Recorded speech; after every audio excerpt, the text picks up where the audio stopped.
What's up, friends? Welcome into another edition of Rock Chalk Sports here on ESPN Kansas City, kansasnation.com, live on Facebook, live on YouTube as well. With Elijah Schmidt behind the cameras, I'm Sean Kellerman rolling you through Rock Chalk Sports here. Appreciate everybody who has tuned in. All the likes, comments, always much appreciated. If you've missed anything from this week's coverage, KU baseball, special guests we've had on the show, anything like that, check us out on YouTube at the Kansas Nation as well. And again, our shows are available in audio format, Spotify, Apple Podcasts, wherever you get your podcast.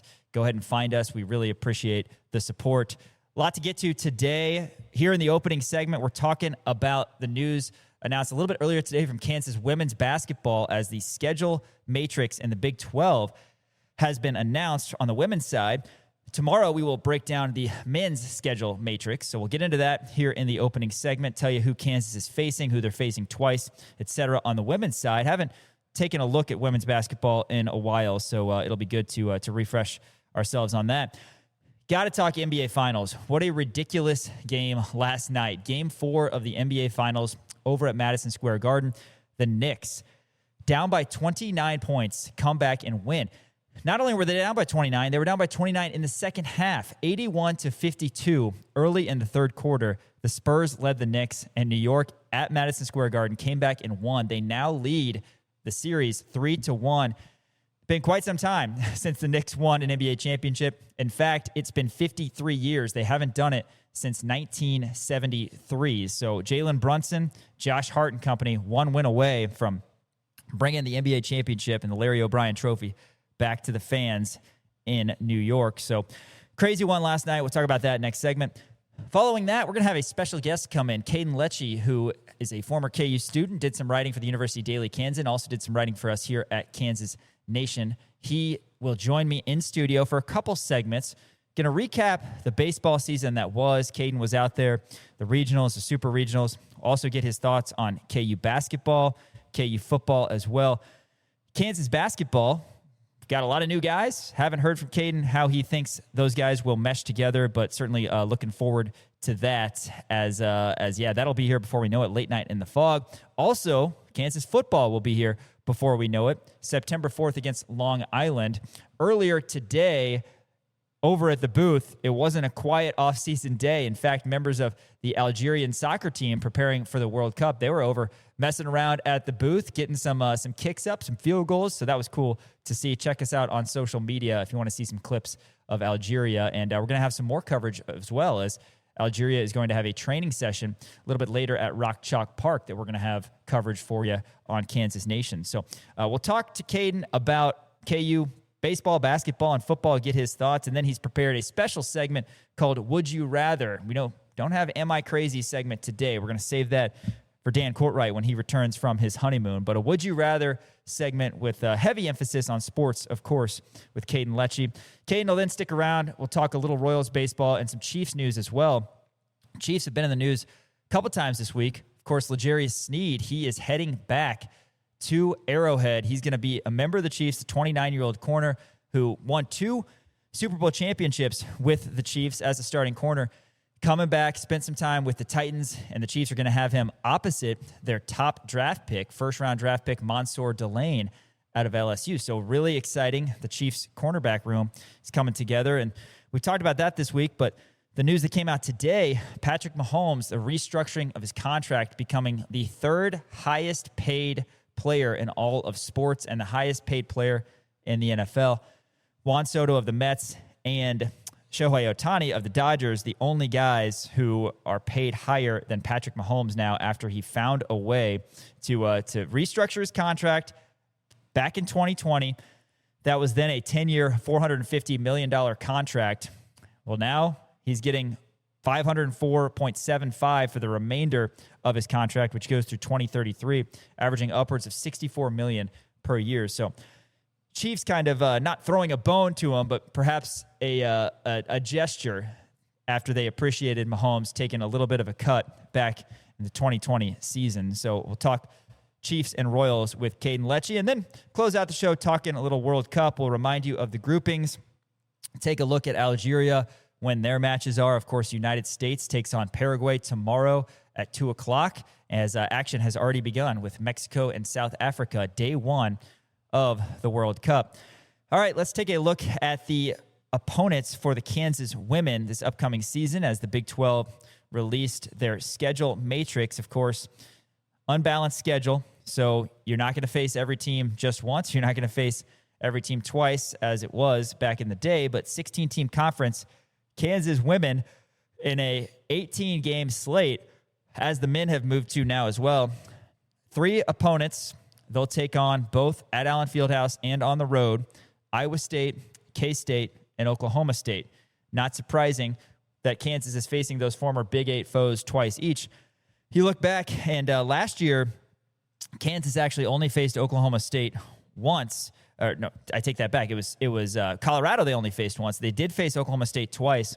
Oklahoma State got Kansas 85-76 at Allen Fieldhouse, and then the Lady Pokes got KU at the end of the season by a score of 70-56 in Stillwater. Jalea Davis had 24 in that game, and she had 30 in the first one against Oklahoma State. So Oklahoma State, a team that's had a very good program. Of course, that's where former KU player Zoe Canfield plays, and J.C. Hoyt is the head coach at Oklahoma State. Iowa State, a team that lost Audie Crooks to Oklahoma State as she transferred over to Stillwater. Kansas faced Iowa State just once last year, and it was in the openers at Iowa State, 79-76. Samaya Nichols had 29 points in that game, but Iowa State got it done. Again, that was the Big 12 opener up at Hilton Coliseum. Iowa State at the time was ranked 10th in the country. You thought, okay, Kansas, they threw a dart at this thing. They're going to have a good season. Season didn't play out as expected as Kansas started 3-8 in the season, but still a good showing. Iowa State, a proud program. That's going to be tough getting them twice as well. Also, the third team, not surprising, K-State. Kansas blitzed K-State at home last year, 83-61, and they also beat them on the road, 75-68. Sweeping the Dillon Sunflower Showdown did the Jayhawks. That's something that I think can be expected. Maybe not sweeping to be expected, but playing K-State twice yearly will be an expectation for Kansas women in this new Big 12 scheduling matrix where you get 3 teams twice. Home only, Kansas will face Arizona, Arizona State, Baylor, Texas Tech, TCU, and UCF. Last year, it was the road swing for the Arizona schools. For Kansas, Kansas beat Arizona and lost to Arizona State. And then those 3 schools in Texas that Kansas is facing on the road: Baylor, Texas Tech, and TCU. KU lost to Baylor in one outing last year, and they also split against Texas Tech. Texas Tech, a team ranked in the top 25 for the majority of last season. Kansas beat them at home on February 25th after losing to Tech on the road February 10th. Again, Tech was ranked in both of those matchups. Kansas will have them at home this season. TCU, a team that certainly has made its way into the conversation of national contender. Kansas gets it home this year. The road last year, Kansas lost 79-77 to a team that was then ranked 12th in the country. Jalea Davis had 29 in that game. So a lot of these games, as you can tell, Kansas lost close matchups. Look at Oklahoma State, look at Iowa State, look at TCU. That's what kind of set this KU program back to where they were at best a bubble team and needed to go on a run in the Big 12 tournament to potentially make a appearance in the NCAA tournament. They didn't get a good enough run and ultimately had to settle for the WBIT. Kansas women will also get UCF at home. UCF, a team that Kansas faced twice last year. They swept the Golden Knights, did Kansas, beat them 83-68 in Orlando early January. And then in early March, UCF and Kansas did battle in the Big 12 tournament. And the score of that game, you might remember, 56-35. Not exactly a high-scoring affair, but Kansas got it done both matchups against UCF, and they will get the Knights at home this season. Away, the Kansas women, BYU, Cincinnati, Colorado, Houston, Utah, and West Virginia. Let's see how the Kansas women did last year against those teams. Kansas against BYU. Remember, BYU was a team that Kansas needed to beat, and they did so 81-60. That was a fantastic win in Allen Fieldhouse that kind of started a little stretch for Kansas where they won 5 of 6 in the month of February. Jalea Davis with 28 in that 21-point victory over the Cougars, a team that was seeded similarly to Kansas. Also on the road, Kansas will face Cincinnati. KU had Cincinnati at home this past season and beat them 80-71. Kansas will get Colorado on the road. Colorado came to Allen Fieldhouse last season and beat Kansas 69-66 in overtime. That was an absolute heartbreaker where Kansas missed a lot of free throws and had some crucial turnovers late. KU also lost to Colorado the Big 12 tournament to close out their regular season, or I guess their Big 12 season, as they then would go on to the WBIT. But Colorado got KU in Kansas City 55-48. Houston will also host Kansas. Last year, Houston came to Allen Fieldhouse.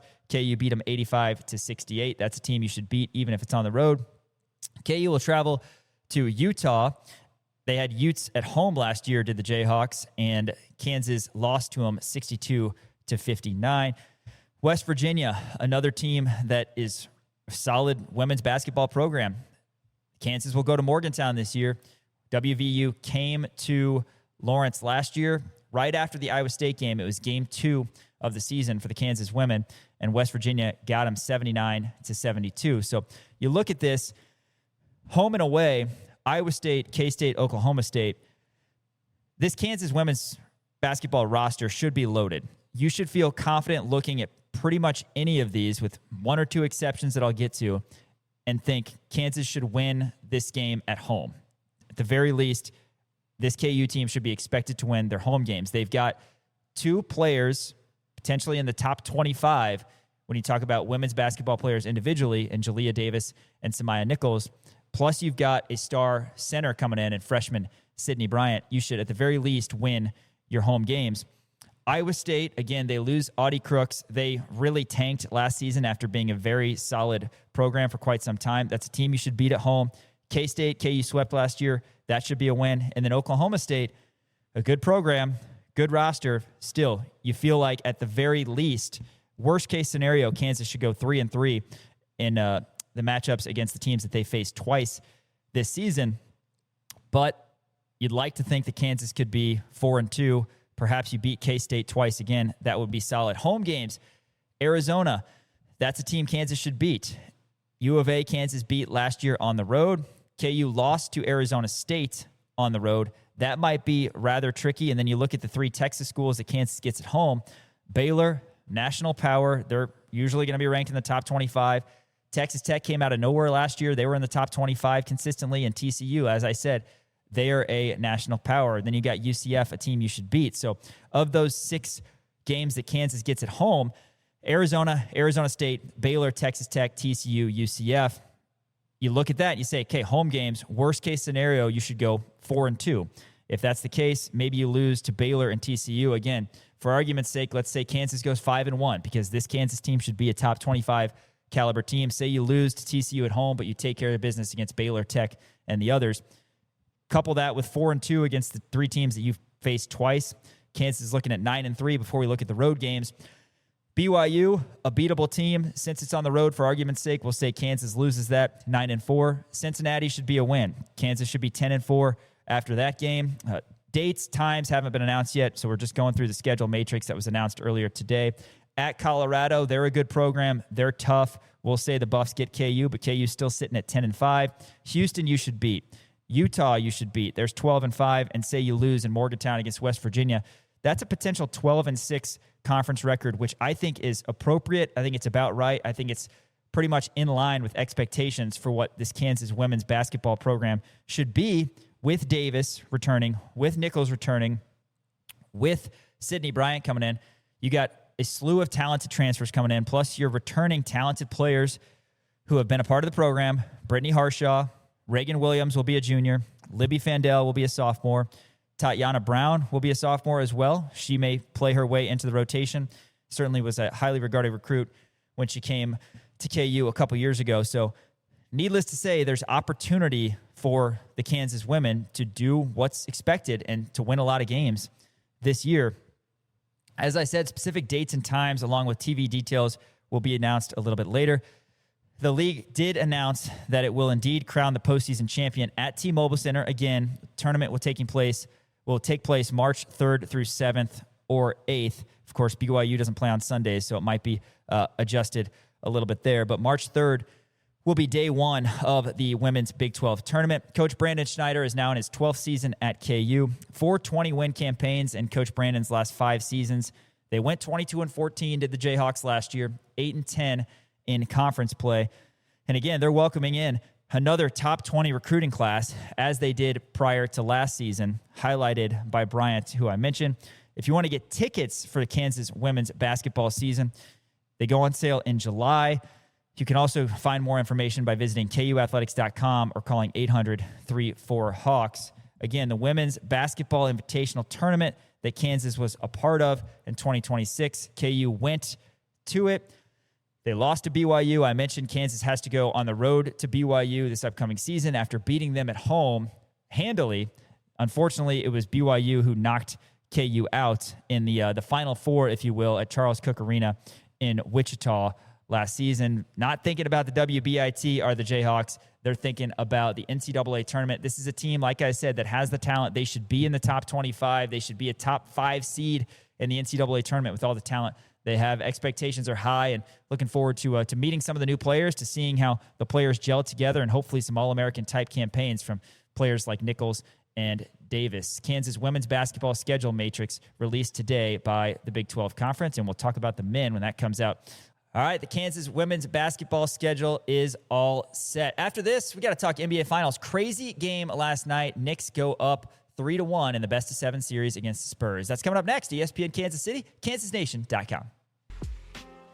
Welcome back to Rock Chalk Sports here, kansasnation.com, ESPN Kansas City. Hey, next segment, Caden Letsche is going to join the show. He is a friend of the show. Used to work for the University Daily Kansan, does some writing for us, and excited to chat with him. We've got a special segment as well, Would You Rather segment, one that surprisingly we haven't done here on Rock Chalk Sports, but it's a good way to get some chatter going. Of course, World Cup opening match happening today. We're pre-recording the show right now, but Mexico and South Africa at 2 p.m. had kickoff to officially kick off the 48-team World Cup. More teams than have ever participated in this tournament.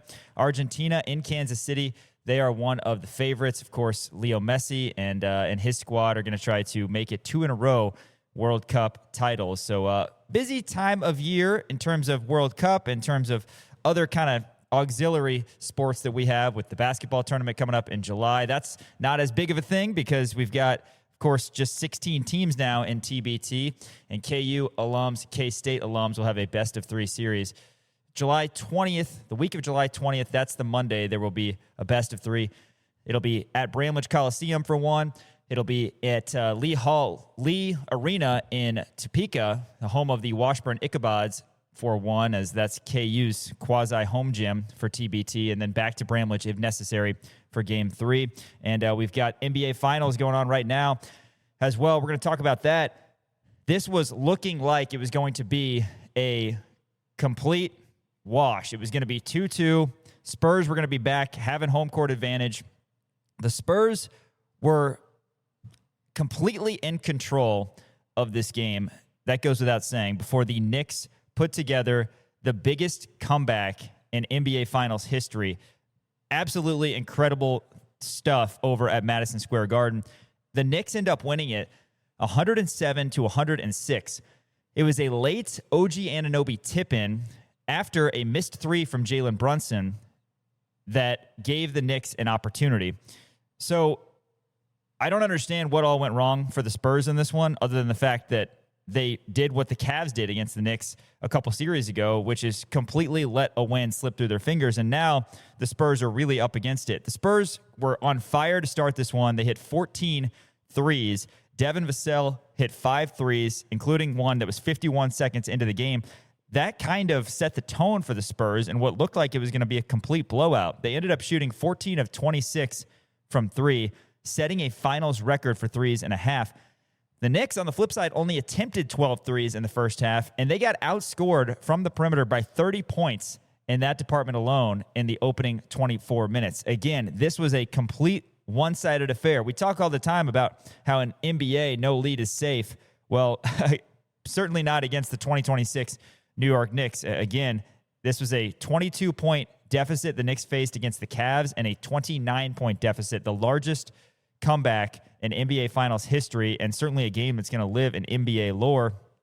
A crucial gaffe from De'Aaron Fox was at the middle of this. Fox said basically he thought he could outrun him. 106-105, Fox had an opportunity to pull the ball out as he possessed the ball. Instead, he tried to attack the basket, and he tried to extend the lead from 1 to 3 at 106-105. But it was Anunoby who came up with a crucial block that ultimately gave the Knicks possession back. And after Brunson shot a three that missed over Victor Wembanyama, it was again Anunoby playing hero with the tip in. And it's hard to really put into words how the Spurs must be feeling right now because, again, this was all in going to be a 2-2 wash in the best-of-7 series.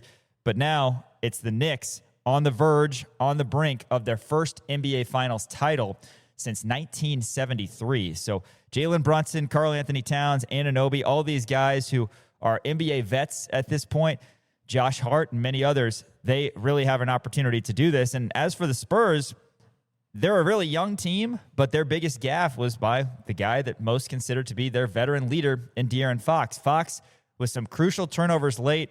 I mentioned the blocked shot that gave the Knicks an opportunity. He also was 1 for 5 from the field in the fourth quarter alone. And that really did it for the Spurs as it was Anunoby playing hero. Brunson ends up with 36 points despite missing that last three, and Anunoby had 33 points. The 27 points that the Spurs led this thing by at half was the third largest halftime lead in NBA Finals history.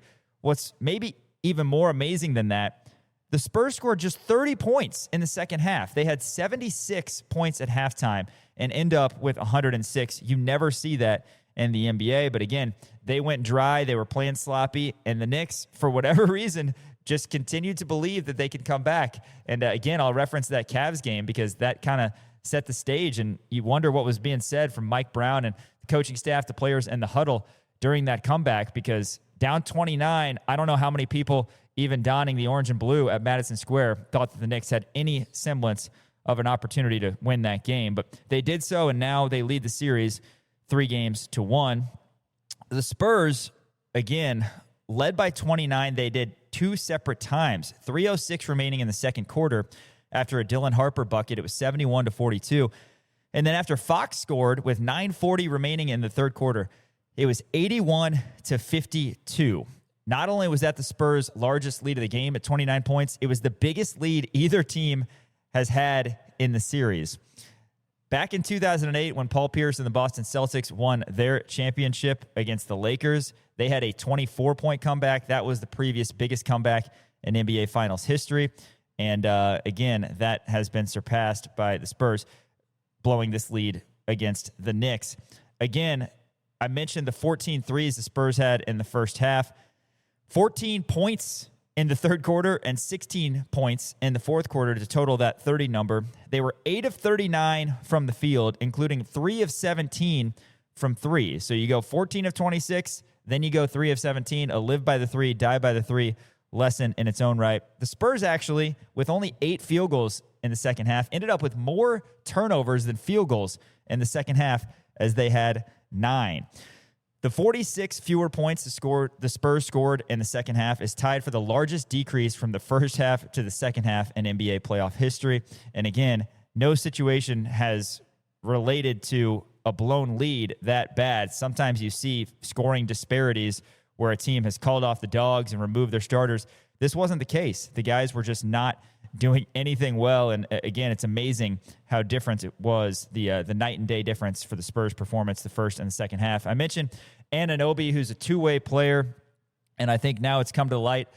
He's one of the best two-way players in the NBA. A reliable three-point shooter, he's always been known as, and he's been known as a good defender, but he hangs 33. He's really stepped it up offensively. Before Game 4, he was averaging 19.9 points per game on a ridiculous 57% field goal percentage, 47% three-point percentage, and 86% free throw percentage. And again, he just bested that yesterday as he scored 33 on 10 of 15 from the field, 7 of 9 from three. And of course, 2 of those were huge. but no basket was bigger than the tip-in that he had off the Brunson miss. Over the last 2 games, Anunoby has had 28 points, 3 threes. Unbelievable, as Anunoby, in doing that, has joined Steph Curry, Kobe Bryant, Reggie Miller, and Klay Thompson as the only players in finals history with at least 60 points and 10 threes in a 2-game span. Again, 28 and 33 in games 3 and 4 for Anunoby, and he had 3 threes in game 3 and 7 in game 4. Klay Thompson, Reggie Miller, Kobe, and Steph, only other players in finals history with 60 points and 10 threes in a 2-game span. Anunoby had, in addition to all the numbers that I've given, the most clutch performance of anybody. We know Brunson has been clutch throughout this playoffs. He missed the 3, but it was OG on both sides. And you got to credit OG for running down that block as Fox decided, no one knows why, to take the ball to the basket and eventually had it denied at the cup.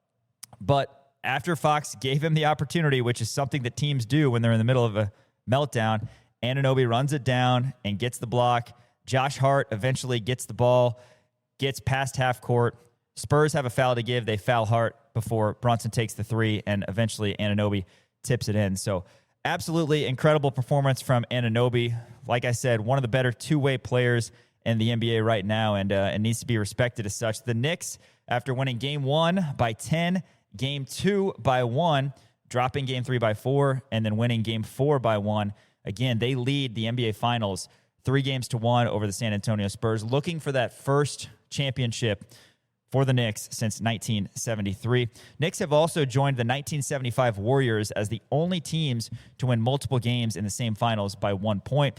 If you hopefully wagered on the game last night, you took the plus 2.5. That's not quite what I tell Dan about the plus 1.5, but Spurs money line didn't cash, but the plus 2.5 would have, despite the fact that the Spurs were up 29 points in this game.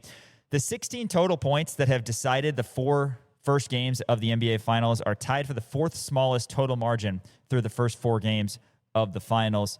11 points combined margin back in 1956, Warriors versus Pistons, is atop that list. And then 2011 Mavs Heat, that was a fantastic series, of course, with Nowitzki and LeBron.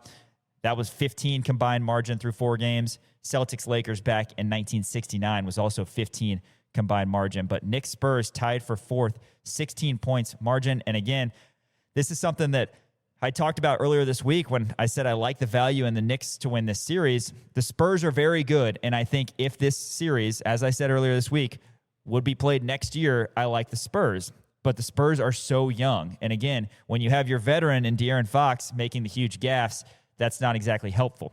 Granted, you can't really look at the individuals on the Spurs and say, hey, this guy is not made for the moment. I mean, I mentioned Vassell. He hit 5 threes. We know Stephon Castle's been awesome. Wemby hasn't been efficient, but he's still Wemby. He's been really good, but 24 points, 9 of 25 from the field.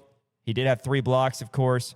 But again, you didn't quite have what you needed from Fox, your veteran, 6 of 16, had 4 turnovers, including a couple crucial ones late. Julian Champagny was just 2 of 9 from the field. And as good as Castle has been at times this year in these playoffs, he was actually worst of all players at minus 11 in terms of plus minus, and he was just 2 of 7 from the field. So point being, the Spurs have really good players. They're going to be a perennial NBA Finals contender, NBA champion contender, in my opinion, because of the unbelievable talent that they have. And I'm sure they're going to continue to make some moves as they build their franchise around Wemby.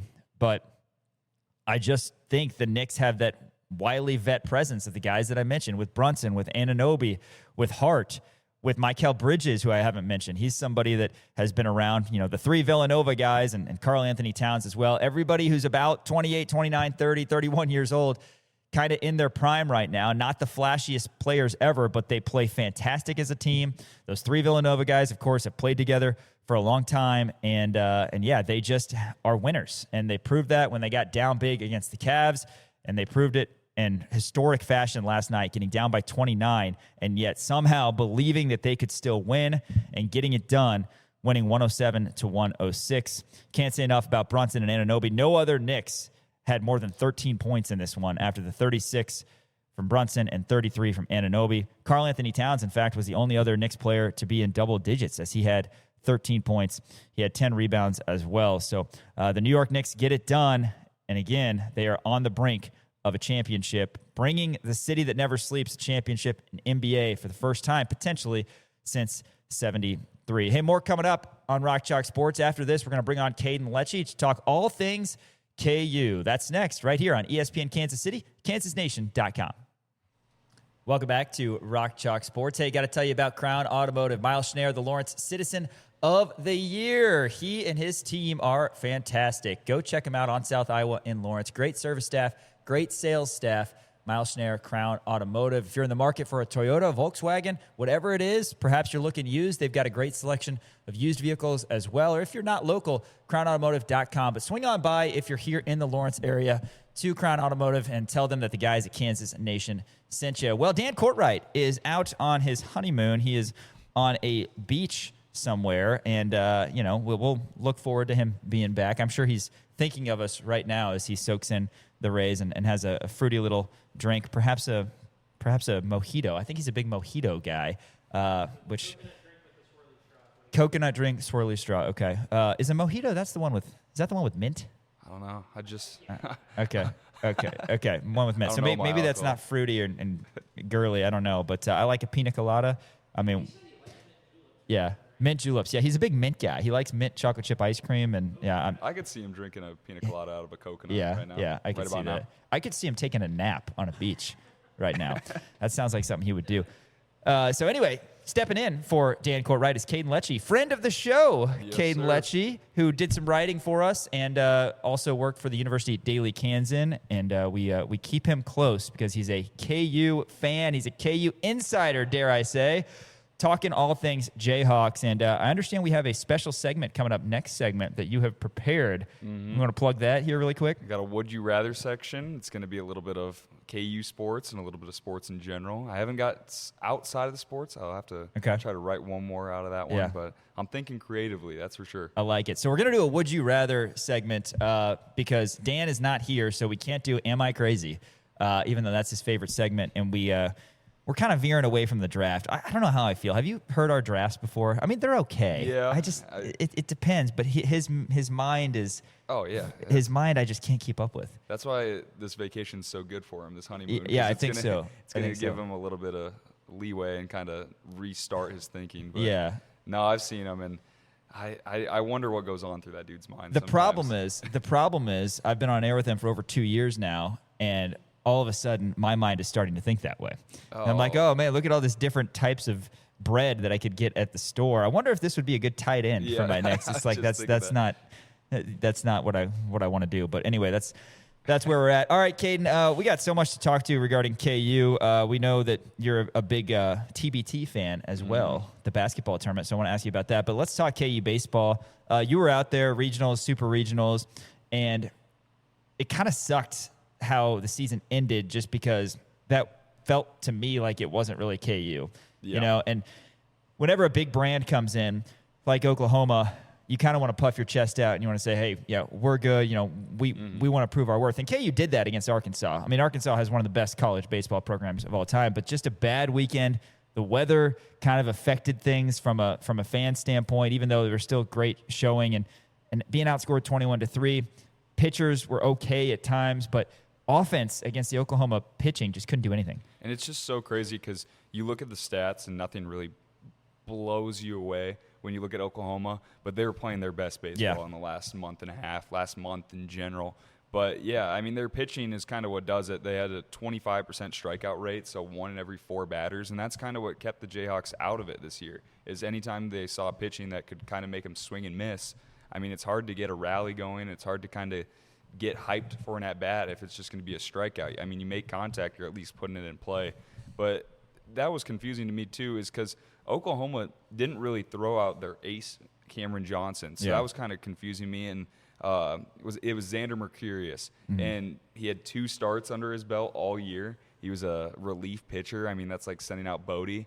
So that was a move, too. And, I mean, it worked for them. So they had the pitching staff that is going to probably take them a long ways. in the College World Series, so that'll be exciting to see, I guess. I mean, I'm more rooting for West Virginia if I had to.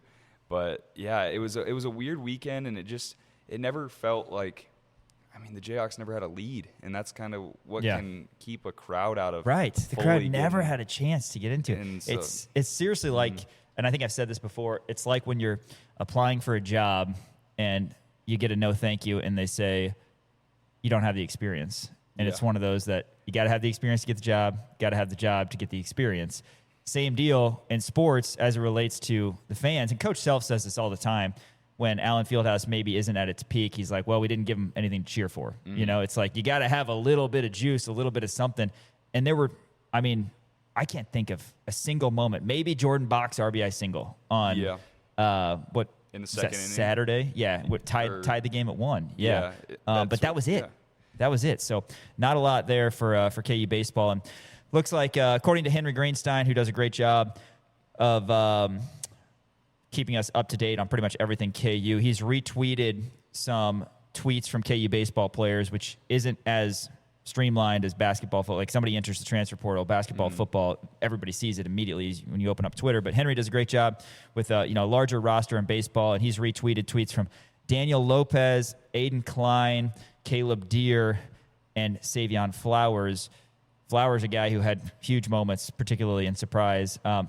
Not surprising, though, he had just 28 at-bats, and it's clear that he has a lot of talent. So from a roster standpoint, we know Kansas baseball is going to lose a lot of guys to the MLB draft, which is something that we should be happy that we're saying because KU baseball didn't used to ever be like that, but they've had so much talent. 19 guys already selected to play professionally under Dan Fitzgerald before this next group of guys. That's going to include guys like LeBlanc and Vagley and many more. But 4 transfers early, again, not surprising. But Flowers, probably the one of those 4 that hurts the most just because, the fans certainly loved him. And he was Big 12 all-tournament team.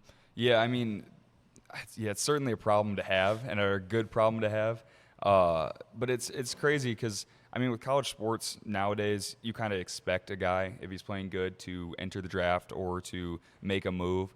But with this Kansas baseball team, I mean, for some reason, like throughout all the sports, this team especially felt like it was just so connected to Lawrence. And so that's what kind of makes it hurt a little bit more. And just throughout the season, how well these guys played and how well they represented Kansas, it definitely makes it a bittersweet seeing them go on to have professional careers. I mean, they got the talent, so albeit they deserve to. I mean, if you got the chance, go do it. But yeah, it'll be interesting to see next year who's on this roster, and I think that's kind of what hurt a little bit more, seeing them end their year like that. Yeah, for sure. Caden Letsche joining the show right now. Last baseball thing for you. Coach Fitz has been honored back-to-back Big 12 Coach of the Year, which is hard to do. You kind of get selfed sometime if you have a lot of success and then you have a lot of success again. They'll look for somebody else to honor. But Kansas was picked tied for 5th in the preseason in the Big 12. They end up winning the Big 12. He was honored by Perfect Game yesterday as the National Coach of the Year. Tyson LeBlanc named a Perfect Game first-team All-American as well.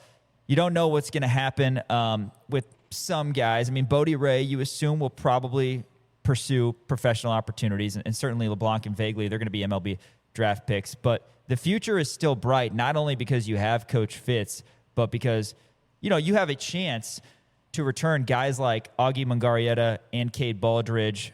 Who knows with Brady Ballinger? There's a chance he comes back, I would think. And, Coach is very high on Ryan Ritter as well. Mason Cook should be back. Tyson Owens should be back from an eligibility standpoint. So a lot to look forward to, even though we're losing a lot of talent. Yeah, that is definitely – I mean, all the names sounds like it's still going to be a squad. And with Fitzgerald, it just seems to be rising. I mean, the Big 12 player Coach of the Year and Perfect Game Coach of the Year, that's much deserved. I mean, if you would have told Lawrence fans, hey, we'll give you a Big 12 season title, they're going to take it no matter what else. Big 12 tournament title, okay. Lawrence regional host and a Lawrence regional win, and then a super regional. I mean, Dan Fitzgerald is setting the standard, so that could get tricky sometimes too, because, I mean, now fans, you're expecting Omaha next year, or at least to get 45 wins again, so that'll be interesting to see. I mean, if they blow that out of the water and win more than 45 games and make it to Omaha, I mean, Dan Fitzgerald's going to have to be put in the greatest Yeah. college baseball coach of all time. So that'll be interesting to see. But, yeah, it'll be interesting to see who comes back, especially. I mean, Brady's clause is probably, hey, you name that backyard ball's backyard, or you keep Right. that backyard, I'll come back. But, no, there's so many players that have the talent that if they wanted to go get more NIL or go play somewhere else, I mean, they have the talent to do so. So it's going to be a lot of questions and rumors throughout the season, or throughout the off season, I should say. And with social media, college baseball doesn't really get covered unless it's in the season. So, I mean, you get all these players that are transferring, and most of the time it's the own player breaking the news. It's guys that are posting their talent and posting their videos. Yeah. So, I don't know. They have many players that are going to hopefully return, but it'll be interesting, especially because Fitzgerald is probably getting 200-plus phone calls from other schools to try to get him. I mean, John Coyne is going to even have more to try to be a head coach. So, I don't know. This offseason is going to be huge for KU baseball, probably the biggest one in quite some time. Yeah, there's a lot that goes into it, and people are probably sick of me saying this, but two things when I think of Coach Fitz, John Coyne, the coaching staff: culture and talent evaluation. Mm-hmm. I mean, they are bringing in real guys, and they're getting Kansas baseball to be like a family. And again, it's an era where the roster turnover is crazy, and that's true across college athletics. So the fact that he's been able to do this consistently, it's really something, because you've got, from last year's team, you've got, Vagley, Ballinger. I mean, who am I missing? There's not very many, right? There's not very many guys at all. So at least impact guys. So he's found a way year in and year out, his 4 years of being here, to bring in more talent. It's been fun watching KU baseball. And, selfishly, we love it as KU fans. We also selfishly love it as guys who are sports fans, and certainly as sports talk hosts. Especially during this time of year. Yeah. During this time of year? Yeah. Because now we got less than 100 days until Jayhawk football. In fact, we have less than 100 days, or 100 days exactly, depending on who you ask, before the game over at Wembley Stadium, the first ever college football game that'll feature Kansas and Arizona State. Of course, the season opener is Friday, September 4th against Long Island. Back-to-back Friday games for KU. And a lot of people don't love that. And I think maybe when my girls are in high school and they're playing high school something in the fall, it'll bother me more. But I kind of like the Friday night lights. I understand it, though. Free State and LHS fans, they might want their college sports on Saturdays. But anyway, let's talk KU football. I want to ask you about some position groups, particularly quarterback and running back. I mean, I think Dan and I slightly differ on starting quarterback for KU, so I want to get your take. It's fair to say that Cole Ballard was a guy who stepped in and really did fantastic as a true freshman. A couple different games, K-State, Texas Tech, and it's also worth pointing out that on the depth chart last year, he was 2, and Zeke Marshall was 3. That being said, I kind of think Zeke is going to win the job. Dan thinks it'll be Ballard.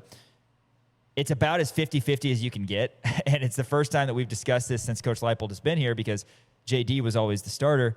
What do you like about both those guys, and how do you ultimately see it playing out? And then, of course, you have Chase Jenkins as well, the Rice transfer, who is going to throw his name in the hat too. I think with Ballard, you know what you're getting. He has shown on paper what he can do, and shown in games too.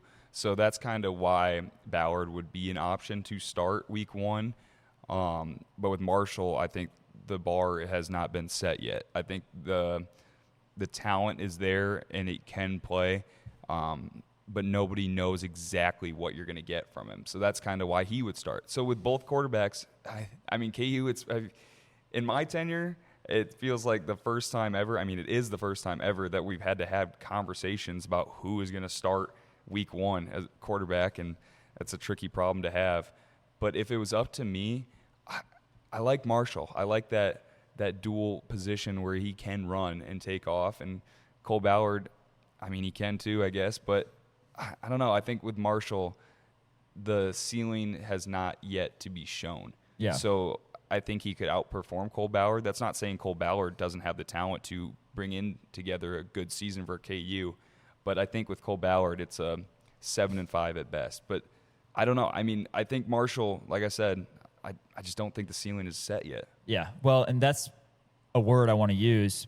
It's fair to say, I think, and I could be wrong on this, and time will tell. We'll see how they do on the field, but you feel probably more comfortable about the floor with Ballard. Mm-hmm. You feel like the ceiling's probably a little bit higher with Marshall. Oh, exactly. So we'll have to wait and see. I mean, Marshall, when he played last year, which was essentially to come in and do quarterback power or quarterback draw, he was great. I mean, he was a great runner. I mean, remember BMAC saying on the broadcast, it looks like Devin Neal out there with how he's running. So yeah, sign us up for that. But yeah, Ballard, a bruising guy. You don't want it to be a situation where, okay, here we are, June 11th.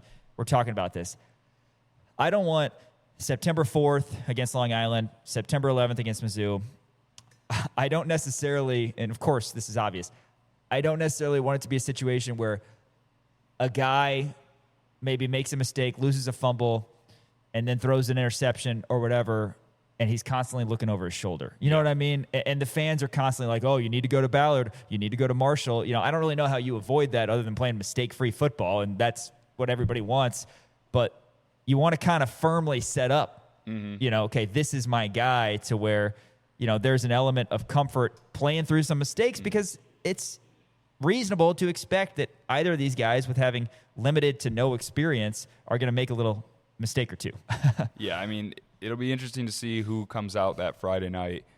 I mean, you said Marshall, and Dan says Ballard. Yeah, and I think Ballard's probably the safer choice because he's been out there and he appeared in a game last year too, threw a touchdown.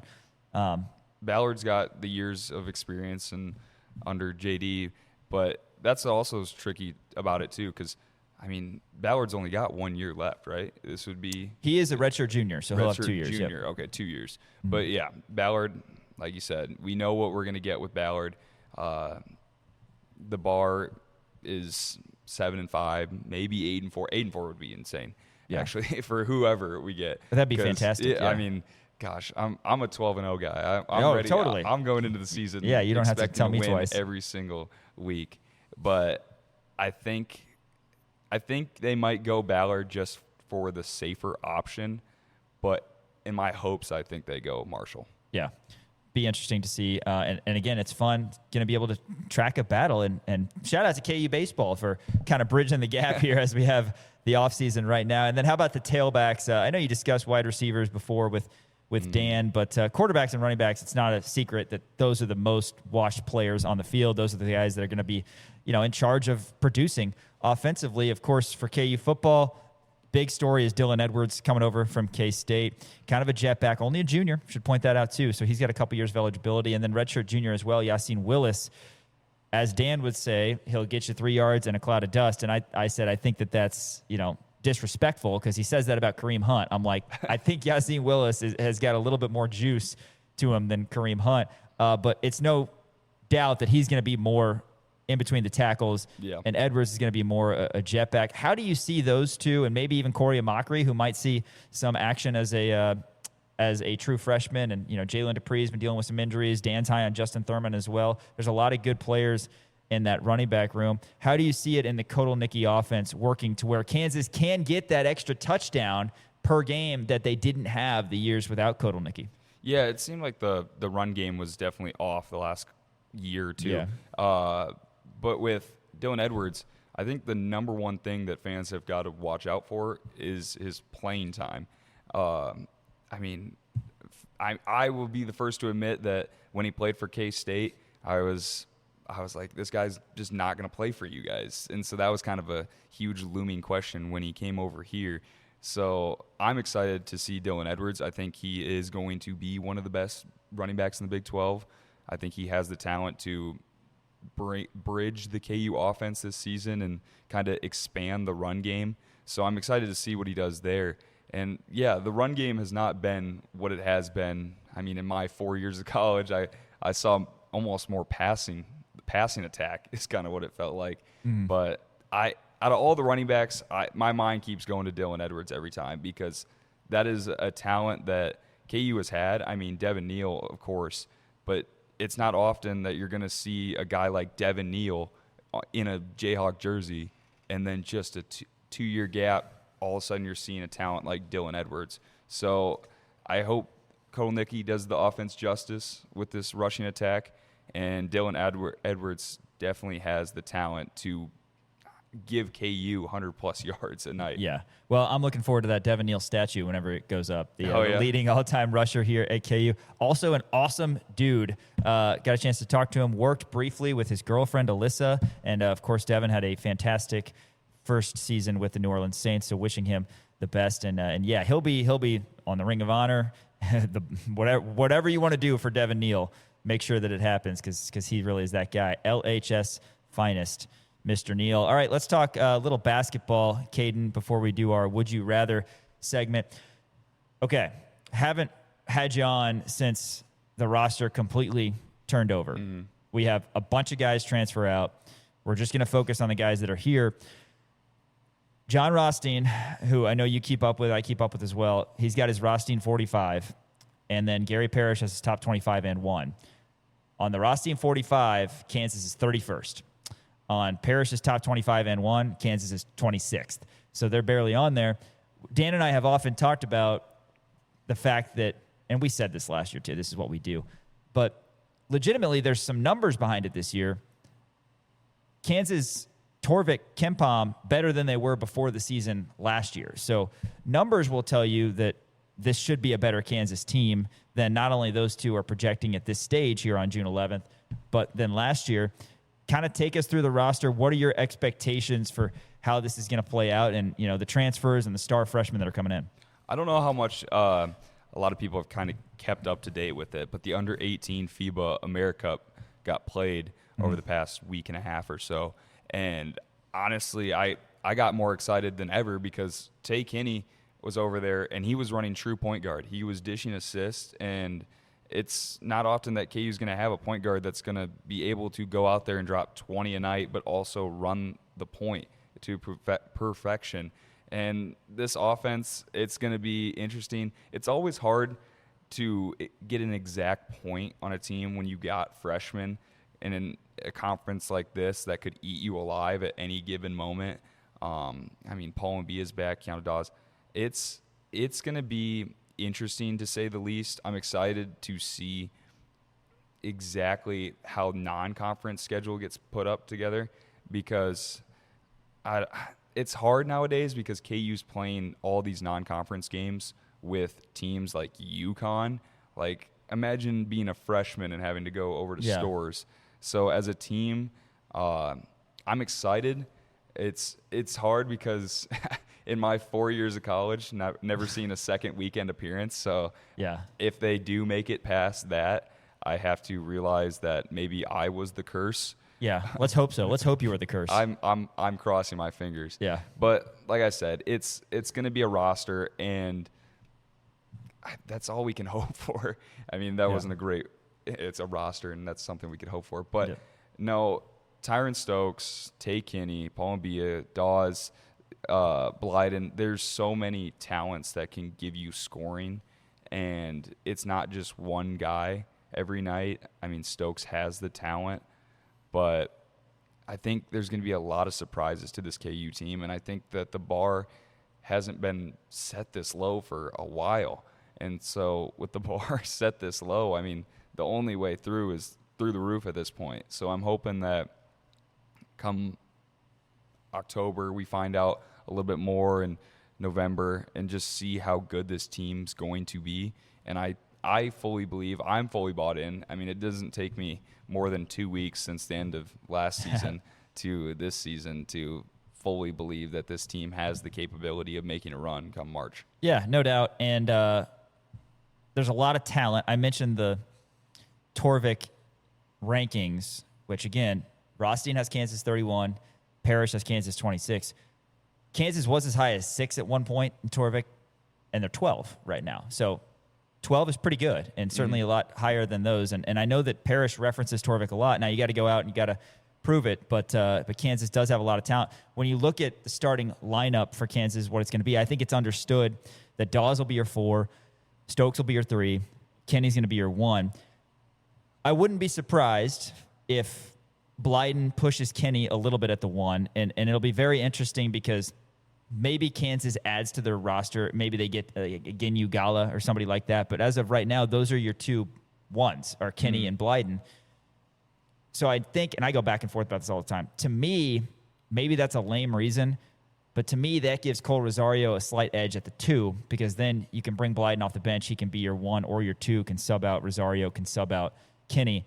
And then at the 5, I give Paul Mbia a slight edge over Christian Reeves, because you saw what he said this offseason about comeback game. That was run through a wall, right? Yeah, that was great. It's like finally somebody says something like this. But he was great in the NCAA tournament in the 2 games. And again, Reeves is dealing with, coming off of surgery too. So you have that. What do you make of those 2 spots? Because we're probably in agreement about 1, 3, and 4, but 2 with Rosario, Blyden, and then 5 with Mbia, Reeves. And then you also have guys who should, have an opportunity to be in that conversation, like Dennis Parker. He could definitely start for this team. And then you've got the freshmen and Barnett, Perry, et cetera. I think at the 5, I would just immediately go with Paul Mbia. I think there's going to be talks about if he starts or not.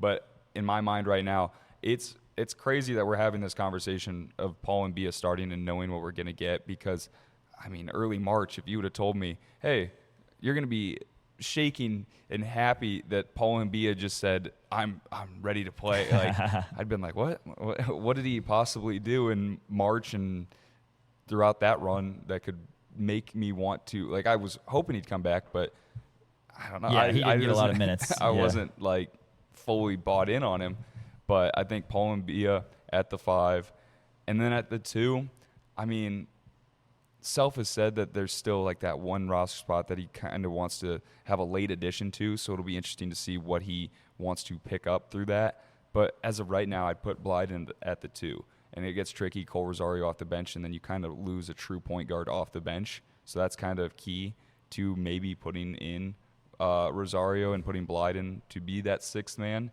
But as of right now, I kind of put Blyden right at that 2. Yeah, very interesting. And Kansas is going to go into the NCAA tournament, as they do every year, this time looking to make it the second weekend. Haven't done that, as you said, since 2022. And it was a struggle before that. If you remember, 2021, Kansas got blasted by USC. 2020, Kansas, the best team in the country. Tournament got washed. 2019, Kansas got blasted by Auburn. So, 2018, Kansas was in the Final Four, and 2020, they would have been in the Final Four. 2022, won the national title.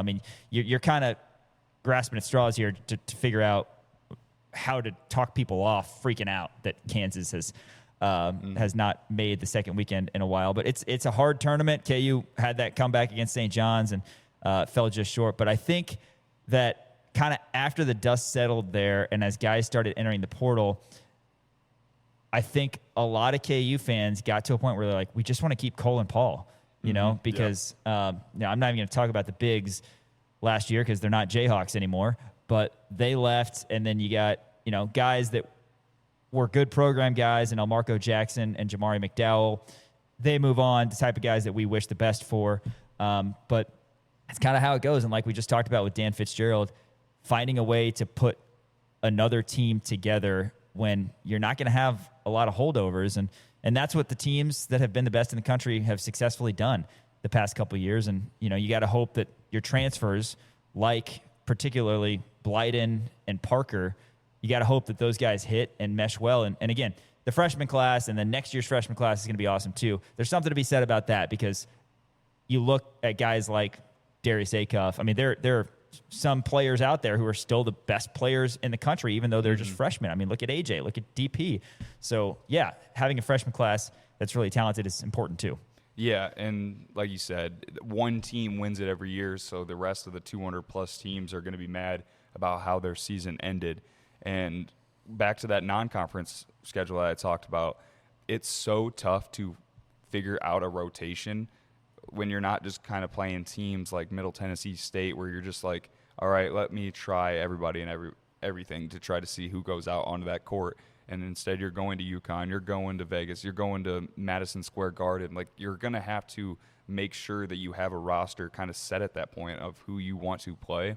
And I think that's kind of what the number one problem that it's been is going into the season, you kind of have an idea and all of a sudden you're seeing Cole Rosario play a lot. Oh, Cole Rosario had a cold night. Now it's like, now we kind of got pushed down towards the end of the bench. So I'm hoping the best for him this season. I think he definitely has the talent. During Big 12 Media Days, they were all bought in on Cole Rosario last year, and we didn't see as much as we wanted. So that's a name that I'm for sure looking out for. Yeah, no, I'm excited for Cole. And again, he was the first one to announce that he was coming back. He and Paul both did it, and it was really cool. And it makes you feel good because, you want some names that you recognize. And KU has a couple, which is better than nothing. And those guys we're excited for because they're sophomores, got great futures ahead of them, hopefully fantastic seasons coming up. Hey, while you're making your chores list, put a new Mahindra tractor at the top of it for a limited time at Heinen Repair and Heinen Outdoor Power Equipment. Get 0% financing for 84 months plus cash back on select new Mahindra tractors with approved credit. Don't miss out. Offers end June 30th. For details, see Heinen Repair south of Valley Falls and Heinen Outdoor Power Equipment here in Lawrence. Caden Letsche will be back after this for a special Would You Rather segment as we roll on. Rock Chalk Sports, ESPN Kansas City, kansasnation.com. Ultimate pool party sale at Family Leisure. Let us help you create the ultimate outdoor space. Jump into summer with exceptional deals on pools. Enhance the party with goggles, pool floats, toys, and outdoor games at guaranteed lowest prices. Dozens of in-stock sun loungers to choose from. Multiple shade solutions to choose from. Spas and swim spas at unbeatable prices. Add the finishing touch with an outdoor kitchen or pool grill. Ultimate pool party sale going on right now at Family Leisure. Welcome back. Sean Kellerman being joined by a special guest, Caden Letsche, today here on Rock Chalk Sports. We've covered pretty much everything regarding KU. We haven't talked about the KU women's basketball schedule matrix. Nothing that's too crazy on this. Again, home and away, Caden, this is something the Kansas women, I feel like consistently, maybe Colorado's been in there some. I think KU went to Colorado, and they came to our place last year. I could be wrong. I believe that, yeah. Yeah, and then they played them in the Big 12 tournament as well. But home and away for the Kansas women, Iowa State, K-State, Oklahoma State. So you get the Big 8 feel right there. And then at home for the Kansas women, you get the Arizona schools, Baylor, Texas Tech, TCU, and UCF. And then away, BYU, Cincinnati, Colorado, Houston, Utah, and West Virginia. So when Kansas heads to the Salt Lake, it'll be a Laia Canessa revenge game as she now plays for the Utah Utes. And she was a beloved member of the KU women's basketball program. But a lot to be excited about for the Kansas women. I know you recently wrote a piece about this offseason. Brandon Schneider in his 12th season now, or it will be his 12th season here at KU. 4 20-win campaigns in the past 5 seasons. And it all starts with Samaya Nichols and Jalea Davis. But you're bringing in a really talented freshman class also, highlighted by Sydney Bryant, 5-star big from Riverside. And she's going to be a rim protector, which, Kansas had more of last year when they had Lily Meister, but they haven't really had a rim protector since Twin Jackson. So an opportunity for Sydney Bryant to come in and play right away. And again, you've got 2 stars, and Davis and Nichols should line up for a successful season for the women. Lots of talent on the roster, and I mean, I wrote about it, but the standard's kind of been set. It's every year we kind of go into it, and it's like, man, this team is getting better and better each year. And then at some point during the season, they kind of go through a little bit of a drought, and then they have to kind of chase towards the back end of the season. So I'm hoping this year is the year that we see them in a great seed in the NCAA tournament. I know they have the talent. I mean, you got Samaya Nichols and Jalea Davis on the roster, so yeah, right. I'm always going into the season being like, we should be a 1 seed, but maybe that's too high of a bar. But no, I mean, there's plenty of talent on this roster, and the schedule, the way it lines up right now, those are all your toughest games, I should say, are at home this year, most of them at least. I mean, yeah, I'm excited, especially when it comes to basketball season. But yeah, I think the standard has been set, and no more WBITs or WNITs. I'm ready for them to get back in the NCAA tournament. Yeah, totally. And I think that's, like you said, that's going to be the expectation, to say the least. I mean, this Kansas team with 2 of the best 25 players in the country. Yeah. I mean, I don't think that's crazy to say. We know that UConn, Tennessee, well, Tennessee hasn't been as good recently, but UConn, South Carolina, those programs, they're loaded with multiple players on that top 25 players list that it's an imaginary list, but I'm sure that they have a lot of girls on that list, and Kansas again with Nichols and Davis, you should be in the conversation. You should be, honestly, you said you joked about it, 1 seed, but Kansas, this is a team that should compete for a Big 12 title and be a top 5 seed in the NCAA tournament, particularly if Bryant comes in and is really, really productive. Of course, in addition to those players that we mentioned, Kansas returns Libby Fandel, Brittany Harshaw, Reagan Williams, Tatiana Brown as well. So a couple transfers out, a couple transfers in for the Kansas women, but a lot of talent. Excited for that. All right, Caden, it's your time. Would you rather segment? I'm excited for this. You said these are mostly going to be sports related. Yes. Okay, yes. Mostly sports related. Of course, we've got World Cup opening day today, and KU baseball now kind of in the wake of their loss. We are in the off season, so let's break it down. What are we starting off with today, and would you rather? Let me pull it up here. The first would you rather question. Let's mention the World Cup for a second. There you go. You either get Final Four bad tickets, so you're up in the nosebleed. Okay.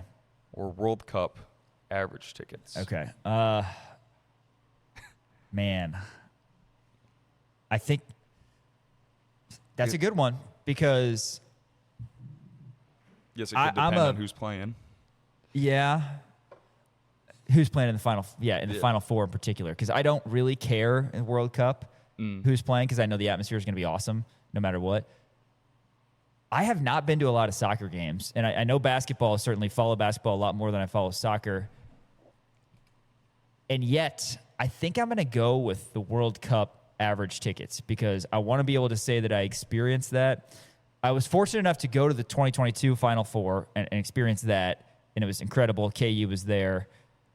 I want to go back, but I want KU to be there, you know? Yeah. And the World Cup, soccer fans are just kind of different, and I think that would be a cool experience. How about you? Perfect. I mean, I would probably go with the World Cup. When I was thinking about it, I was like, man, Final Four. I was trying to word it, and then Final Four. If you get Final Four bad tickets, that you might as well just kind of stay home because if you're so far up in those NFL stadiums, it could be really tough to see. And I mean, like we mentioned, it kind of just depends on who plays. And if KU plays, I'll probably take those bad tickets. Yeah, exactly. Well, and I don't want to be the guy who says I'd rather watch sporting events on TV, but I do think there's a case to be made. Like, I don't want to go to every single Chiefs game. I don't. Some games I want to sit at home. Wow. And again, I want to go to a couple a year. Shamed right now. I want to go to a couple a year. I do. The experience, the tailgate. But sometimes I just want to watch the game. You know, maybe I'll go over to Johnny's, great local sports bar, one of 14 locations, Lawrence to Wichita. I mean, great TVs over there. You can have multiple games on at once. Yeah. You go to a Chiefs noon game. Oh, yeah. You're missing 8 games across the NFL. Well, you mentioned college football and KU playing on Friday. I mean, I love it as a guy that wants to have that Saturday to sit down and just watch every game on TV. Totally. And NFL Red Zone, I mean, that's good. But yeah, getting back to the point of the Final Four, Turner Sports does a great job with everything that they do with the cameras and making it a scene. I think there's something to be said about watching on TV. But yeah, if KU's there, I want to be there. I mean, no doubt about that. One for you really quick. Okay. Would you rather always have perfectly green traffic lights or never have to stand in line again? Perfectly green. Sometimes I'm one of the guys that I like if a ride takes a little bit longer. Like, what if my music's feeling good that day? Okay. If it's like a 10-minute drive that ends up being like a 3-minute drive because of the lights. Yeah. I think I'd have to go with never staying in line. Me too. Especially because, I was going to get back to the sporting events, but, you could just have to show up. You don't have to worry about stuff. I mean, what if somebody told me so-and-so, the restaurant's busy today? All right. Yeah. Well, I'm just going to show up, and I'm not going to have a line. Right. Like you mentioned Johnny's. Yeah, exactly. I could just show up and not have to worry about anything. That's true. I think I'd have to go with never staying in line. I think I agree because this goes beyond even that. It's you need another beer. You don't have to wait in line. If you are taking your kids to an amusement park, I wouldn't know. you don't have to wait in line. Yeah. I mean, I don't know. I just think that waiting in line is, that's tricky though, because sometimes when you're in the car at a red light, you have to wait in line. in a way. Oh, yeah. So that's tricky. There's but that. but no, I agree. I'm usually like we did a top 10 pet peeves a long time ago. And one of mine is slow walkers and slow drivers. Like usually when I'm in the car, I let's go. But I can stop and appreciate occasionally at a red light, having a conversation with my daughter who's in her car seat back there or something like that. I can appreciate that more. I don't want to wait in line. Yeah. So I think I think I got to go with that. All right. I got one more for you, but what do you have next on Would You Rather? Okay. Would you rather? So this one's going to get tricky. Would you rather the Jayhawks win a national championship? I got to read it here. The Jayhawks win a national championship in basketball 4 out of the next 5 years. But K-State wins that 5th one, or Mizzou wins one of the 5, and it's with Bryson Tiller. Oh, God. Okay. I am totally fine winning 4 of 5 if K-State wins one. Really? They end the national championship? Yeah, I'm fine with that. They've been to 4 Final Fours. If KU wins 4 of the next 5 natties and K-State gets the other one, I'm fine with that. We still get 4. They get 1. I don't know if I'm okay with the other team you mentioned winning one. Yeah. Or the guy that you mentioned. One of my favorite stats, and I say this to Court Wright all the time, is the fact that Mizzou's never been to a Final Four. Mm-hmm. So Kansas has had 8 basketball coaches in its history. That's favorite stat. But right there with it, Mizzou's never been to a Final Four. It has gotten to the point where it is very, very important to me in my life that never happens. So I don't know. I mean, but 4 of 5 for KU, that's, I don't know. The hatred runs deep, man. Yeah. I mean, that's fair. I think when I was thinking about it, I was like, well, both these get a national championship in basketball. It hurts either way, even if you win 4 out of the next 5. But even then, you could just be like, all right, you guys won 1. We just won 4 straight. Yeah, so, totally. And that's the logical answer. The Mizzou one might hurt worse because if it was next year, Bryson Tiller. Then you'd have to wait an entire basketball season knowing Mizzou's going to win one, but you guys get to win the next one. I wish the absolute best for Elmarco Jackson and Jamari McDowell and Samis Calderon and Corbin Allen. I'll leave it at that. Okay. I'll leave it at that. All right. Would you rather be incredibly lucky but only get average results, or must work hard but always be the absolute best at what you do? So would you rather be incredibly lucky but only get average results, or you have to work hard but always be the absolute best at what you do? Average results. Getting very lucky but having average results. Or this is a good one. This is like, I think I'd kind of, as much as I want to say the get lucky aspect of it, I think I might just be the work hard and be the best. I know.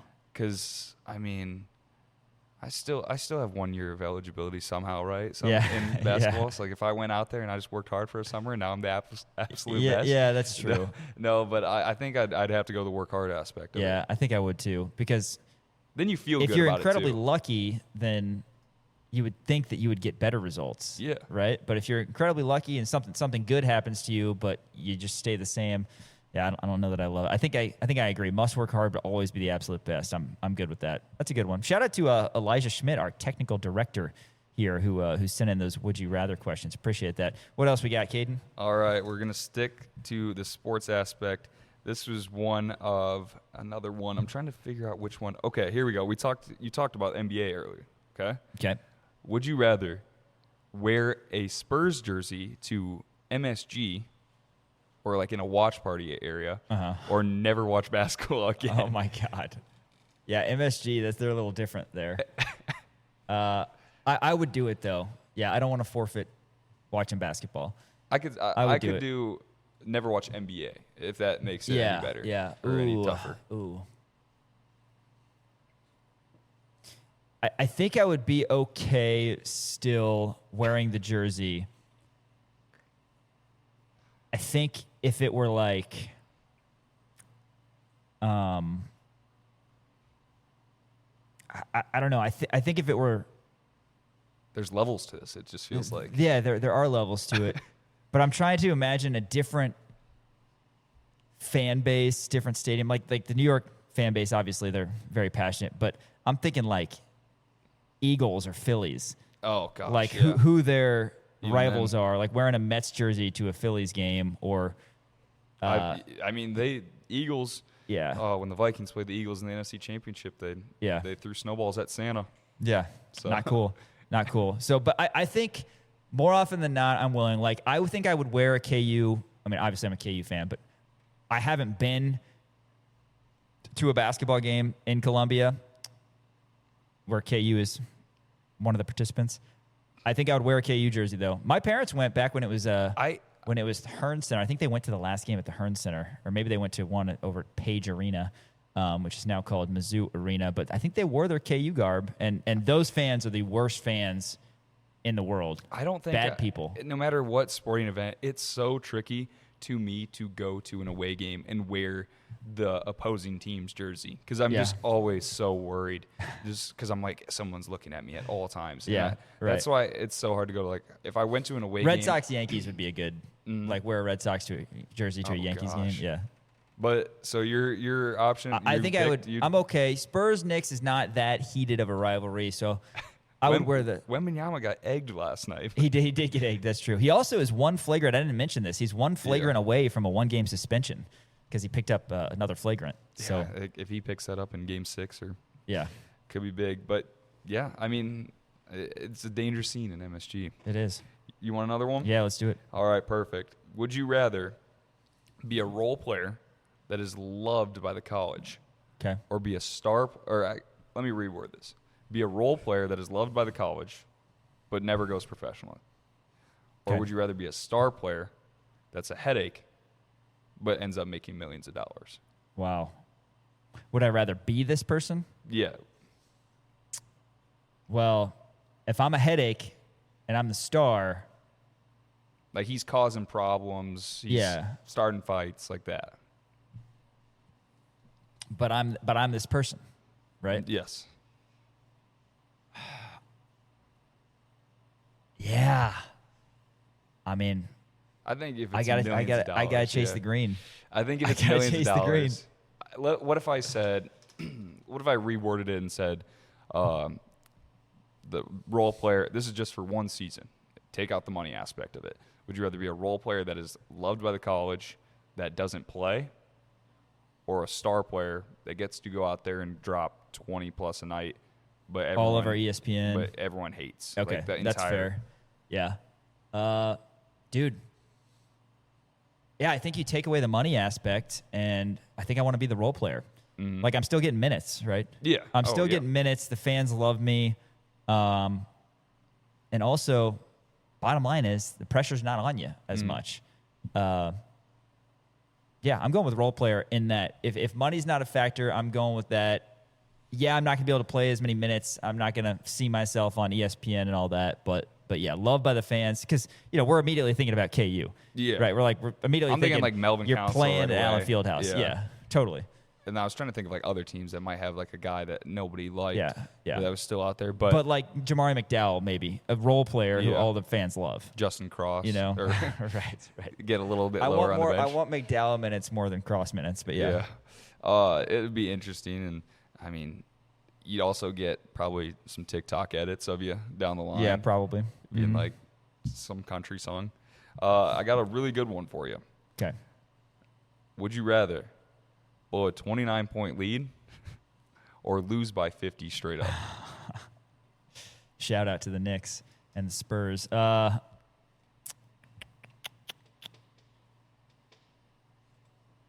Wow. I think I know Dan would say lose by 50. And that's so embarrassing. You remember what the Knicks did to the Hawks? Oh yeah. It was 83-36 at halftime. Mm-hmm. Man, I think I got an opinion about this, but I kind of want to see your answer because I think I know what I would go with. I think I'd rather just get blasted. Yeah, that's Yeah. where I was gonna go because you lose by 50, you just say off night. Yeah, At one point, you right. just kind of quit or whatever. But if you blow a 29-point lead, especially in a series like this, I mean, That's hard to come back from. For sure. And we saw what happened to the Cavs. They never recovered. The Cavs blew that lead to the Knicks in game 1, right? They're up 22. Weren't they up 22 in the fourth quarter? They were up like 93 to 71 in the fourth quarter in game 1 and lost in overtime. 7 minutes left. Yeah. And then they never recovered. Like, the Cavs are better than getting swept by the Knicks, but they couldn't recover. So, yeah, give me just getting blasted by 50. You can blame it on an off night. What else you got, Caden? Would you rather stay on a below-average team? So this could be professionally, by the way. Would you rather stay on a below-average team that you love, or join your rival and win a title? I guess we could go college, too. Oh, God. I certainly don't want to join my rival and win a title, because I don't want my rival winning a title even if I'm on the team. Yeah. So, all right. So we're getting hater Sean today. Yeah, yeah. What was the first one, though? So would you rather stay on a below-average team and never really do anything? Yeah, see, that sucks. I would be – I don't like that option, but I like it more than Mizzou. So I would take that option in this scenario. It always comes back. Yeah, I would take it in this scenario. But if it were, would you rather stay on a below-average team or go to I don't know. There's got to be some option to where I can go to a different team and have some success. Like I could stay on KU. Say KU's not having a good season or whatever. I can stay on, or in the middle of the season, I can go over to, Alabama or something and have a chance to go on a run. Then I'll do that. What if it was you are a star player on a below average team? Okay. Or you go to I'm trying to think, Power 5, Power 4, whatever, team, and you are just a bench player, and you play maybe 2 minutes a game. I think I want to play. I think the little kid in me, yeah. I think I would want to play more than, which is interesting because that might be different than what I said earlier. But yeah, not playing very many minutes, it'd be fun. I mean, it'd be fun experience, like go to the Final Four, anything like that. It'd be great. But I think I want to play. Is there a guarantee that I won't go far? Probably. I guess after. Are you saying after college or no? For the postseason. Oh, is there a guarantee there won't be success? I mean, if you're a Power 4, let's say you're going to Kansas. Well, I guess second weekend hasn't. But you're at least going to the NCAA tournament, and you're getting 2 minutes, so you're on the court. If only we had athletic experience like Daniel Courtwright. I know, right? MIAA, shout out. He had one game where he played 3 snaps. 2 were in victory formation. Yeah. Can you believe that? September something back in 2019, told me he caught 5 game-winning touchdowns. Yeah, weird. I didn't get that from him. He told me. He played in 3 snaps. 2 were victory formation. He said that many times. You got anything else for us on Would You Rather? Let's see. Oh, here's my last one that I had that I kind of liked. But would you rather get dunked on by a 14-year-old and it goes viral, or get crossed up by an 80-year-old man? Ooh. I guess both go viral. Would you rather get dunked on by a 14-year-old or get crossed up by an 80-year-old man? I want to get dunked on by a 14-year-old. If you move that to like 11-year-old. Okay, well we'll move it because since you were so sure about the 14. And when you're talking crossed up, I mean like full on broken ankles, fall over. Everyone's giving you crap about it for the rest of your life. I do think there's an age for how young. Let's go 95. Not getting dunked on by a 10-year-old or getting crossed up by a 95-year-old. I think if the kid is like 9, that might be young enough for it to be more embarrassing, because getting crossed up by an 80-year-old will be tough, especially if you land on your backside. But a 14-year-old, I mean, there are some freak athletes who are 14. Like, I'm sure LeBron's kids when they were 14 could dunk on some. Here's the thing: if you get dunked on by someone that's in their teens or lower teens, it goes viral. We'll add back in the viral aspect of it. If it goes viral, it's only there for a little bit, or it's actually not there for a little bit. Yeah. Because if they keep going down the road and they keep going, people are going to bring that video back up, be like, hey, this is what he did when he was younger.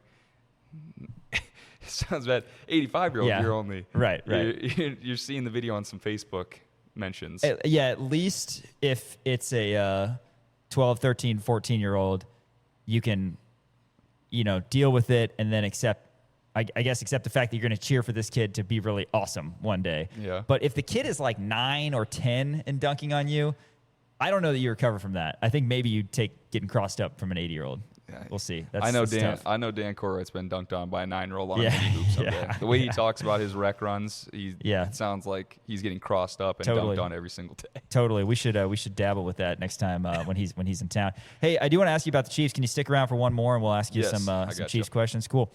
Caden Letsche joining us here on Rock Chalk Sports. We're going to talk a little Royals and a little Chiefs football after this. Appreciate everybody who's tuning in, watching live on Facebook, live on YouTube, and, of course, listening over on ESPN Kansas City. KansasNation.com is the place to go. Find us on social media at the Kansas Nation, Twitter, TikTok, Instagram, Kansas Nation on Facebook. We've got shorts, we've got coverage, we've got all sorts of articles, everything that you need to stay up to date on everything KU, even during the offseason. KansasNation.com. More coming up after this. KansasNation.com and ESPN Kansas City.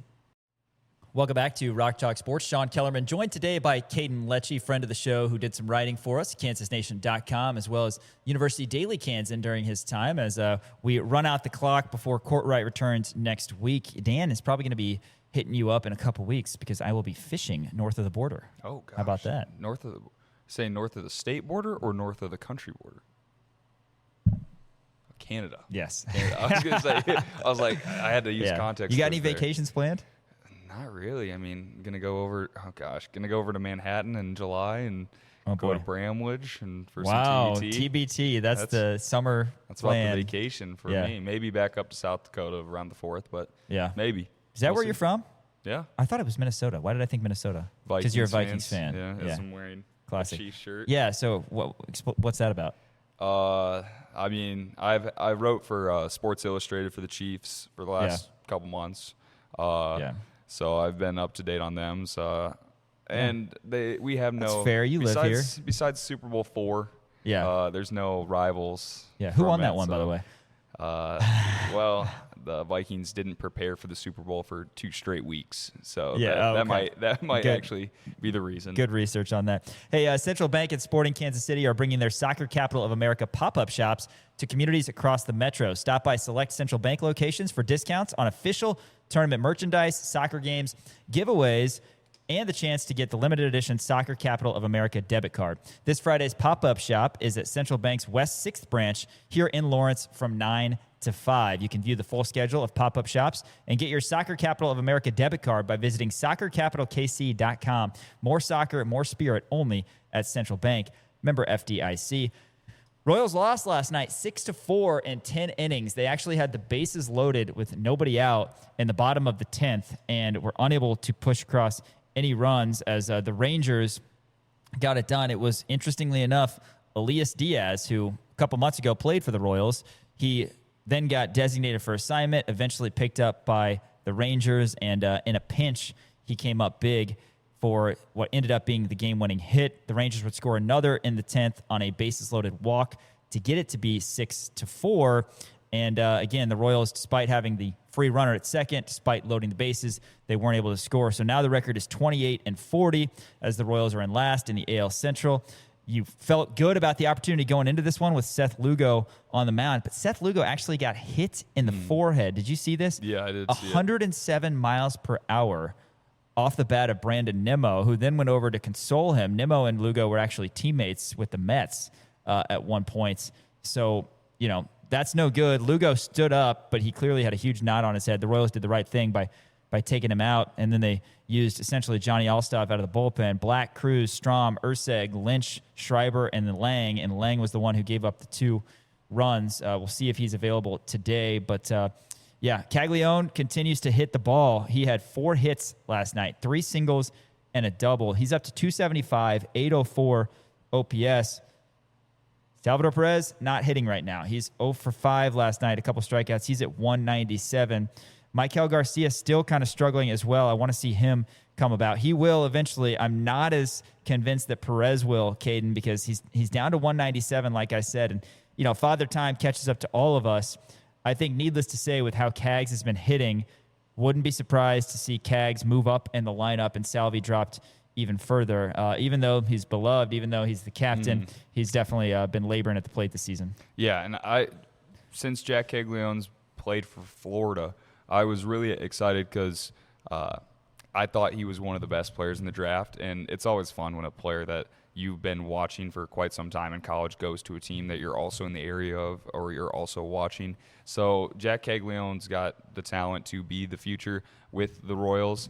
But, yeah, Salvi's just it's been kind of a downward spiral, it just felt like. And he's had his moments, and he's had his great moments. But, yeah, I mean, the first thing that comes to mind is that throw to second base. You know what I'm talking about? When he tried to catch the runner stealing to second, and he airmailed it like 10 feet above the second baseman. And at that moment, I was just like, all right. But it'll be, I don't know. I think they let him play for, I don't know. You think this would be the last year? I know it's a 2-year deal. Yeah, we'll see how this kind of ends out. Deadline. It's interesting. He and Travis Kelce have kind of been on the same path of, they're about the same age, and production has declined recently, but hopefully Salvi gets it back. We're not that far removed from him setting the single season homer record for the Royals, but yeah, he's just not hitting the ball. Every year in the past, when we've been concerned about Salvi's production, at some point he's picked it up. So hopefully it's going to happen. At the time we're recording the show, we don't know the situation of the Royals game right now, but they are in action right now hosting the Rangers to close out that series. Hopefully they get a series win.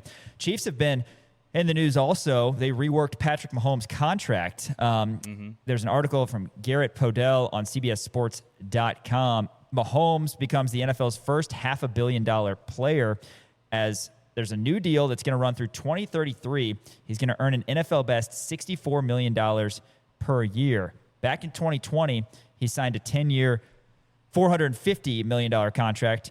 That allowed the Chiefs to become the first team in NFL history to appear in 5 Super Bowls in a 6-season span. Of course, they won 3 titles. Now the Chiefs are kind of returning the favor to Mahomes because he did a service to them in a way by giving them a little bit more space. And now the Chiefs are saying, okay, you're our guy. And, of course, Mahomes coming off torn ACL, torn LCL. He'll be very, very hungry to get back out there. But, that's great. He's the highest paid player in the NFL now, and only Juan Soto of the New York Mets and Shohei Ohtani of the LA Dodgers have higher total contract values than Mahomes' new deal, which, again, is in total $504.75 million. Soto, this is just such a ridiculous amount. Soto and Ohtani are both upwards of $700 million on their contract. So, it is something, but $765 for Soto and $700 for Ohtani. How is Soto getting more than Ohtani? How is anybody getting more than Ohtani? I don't get that. But Mahomes, I mean, that's a good move from the Chiefs, reiterating you're our guy. And we can talk about the Chiefs. We've got a lot of avenues we can go, but certainly they bring in Kenneth Walker, the Super Bowl MVP. The running game hasn't really been there for the Chiefs recent years. Pacheco, after his injury, wasn't the same. And, we've got, who knows, at the wide receiver position. We've got guys, but the whole Rice cloud is kind of hanging over us. And then the big news of this week for the Chiefs is L'Jarius Sneed is coming back, and he's going to join Mansour Delane as the cornerbacks. Imagine 2 starting quarterbacks for the Chiefs. So your thoughts on the Mahomes deal, the addition of Walker, and I guess kind of an outlook on the season and what would be a pretty new-look roster. Well, my first thought for the Mahomes deal is he deserves it. I mean, gosh, he's the best player in the league by far, so you give him any amount of money or any extra amount of money, and for the amount of pay cuts that he's been taking, he deserves a little bit extra. But, yeah, I think he deserves it. I think he's going to be a lock for comeback player of the year. I think that one's set in stone, I feel like. But then when it comes to, you said L'Jarius Sneed. L'Jarius Sneed, the Chiefs' cornerback depth was before the draft, was one of the worst rooms imaginable throughout the entire league. That's not I guess that is kind of a knock on the players that were left, but it was just more on a knock on everyone left. I mean, everyone either went to the Rams or went to free agency or traded. It just was a despair, and it wasn't looking good for the Chiefs. And I thought that their first pick in the draft was either going to be Reuben Bain, I was very set on Ruben Bain for the deep end because their pressure on quarterbacks was one of the worst in the leagues last year. Yeah. So there was a lot of positions that needed help. I mean, wide receiver, defensive end, cornerback were the top three. So bringing back L'Jarius Sneed, I mean, they referred to it as a Bill Belichick move when they let Stephon Gilmore out and then he came back. But with L'Jarius Sneed, I mean, he's proved to himself to Kansas City and how good he can be. And I assume that right away he'll be quarterback one for Kansas City. So I think that move was huge, especially because it didn't cost that much. And for a cornerback room that was so empty, picking up a guy like that was major. And then for the Kenneth Walker one, I mean, Eric Bieniemy made the Bears have an insane run game. They were one of the best duos in the country or in the league. So him coming back to Kansas City, I think, is almost bigger than the Kenneth Walker ad, because I think that sets up a run game that does not force Mahomes to have to do anything. Oh my God. Everything. Yeah, he's just running for his life out there for so long. Yes. And ultimately led to him getting injured. And wide receivers last year, it was I guess kind of a down year is kind of an understatement. Yeah. But it was just Mahomes having to run about. It was 3rd and 10, 3rd and 8. It was never 3rd and short where you could have a dynamic running back that could pick up those yards and set Mahomes up even on 1st and 2nd down. The run game was very, very bad last year. So adding Eric Bieniemy back to offensive coordinator, I think, is going to be a huge addition to the Kansas City offense. And then on top of that, adding Kenneth Walker, who's one of the best backs in the league, I think Kansas City is set up for success. And I think Mahomes, out of anybody in this entire world, is the most excited about those additions because that gives him a little leeway, especially coming off such a major injury like this. Yeah, and we're so excited. I mean, it's kind of interesting because we've got Kotelnicki back for KU football. We got Bieniemy back for the Chiefs. So excited about the high-octane offenses that both of those teams had. When you look at the schedule for the Chiefs, and I know you don't have it in front of you, but you certainly feel okay about it. I mean, let's talk about Mahomes. And he's been out there. I mean, do you think he'll have a chance to come back? The opener is not until September 14th. It's a little bit later. So Monday, September 14th against the Broncos. Then you've got 3 more games before the bye. The Chiefs' bye is early this season. After you start with the Broncos at Arrowhead, you have the Colts at Arrowhead, at the Dolphins, at the Raiders. So 2 solid teams in Denver and Indianapolis. Dolphins suck, Raiders suck. Those are on the road. Do you consider, because Dan's been very vocal about this, one word I would use to describe Dan actually is vocal. I think that's the right word. He, I think, and this is not a hot take, wants the Chiefs to wait until Mahomes is fully ready. I think we're all on that. But he's eyeing Week 6 against the Chargers October 18th because that gives Mahomes another 5 weeks or so. Again, you feel relatively confident. I'm a huge Justin Fields guy. He makes fun of me for that all the time. But Justin Fields and the Chiefs should be able to go to Miami and beat the Dolphins. They should be able to go to Vegas and beat the Raiders. Mm-hmm. Broncos and Colts both at home. That's tricky. If Mahomes is healthy, yes, you want him out there. What's your stance on kind of Mahomes coming back? If Mahomes is good, yeah, send him out for there. Sure. He's going to be the number 1 decider. But I think Justin Fields could go 3-1 in that stretch and give Mahomes a little bit extra time. I mean, gosh, if it sets up for Mahomes' last game last season to be against the Chargers and then the first game, I'm sure the NFL would love that matchup. Yeah. You have the time in front of you for that Chargers game? Is that a night game or is that that is a 3:25 game? But with the bye being Week 5, that's what probably makes it a little bit more enticing, and I'd be interested to see what the conversations are like. Yeah, I think I'm kind of with Dan, and I'm kind of with you too because I trust Justin Fields.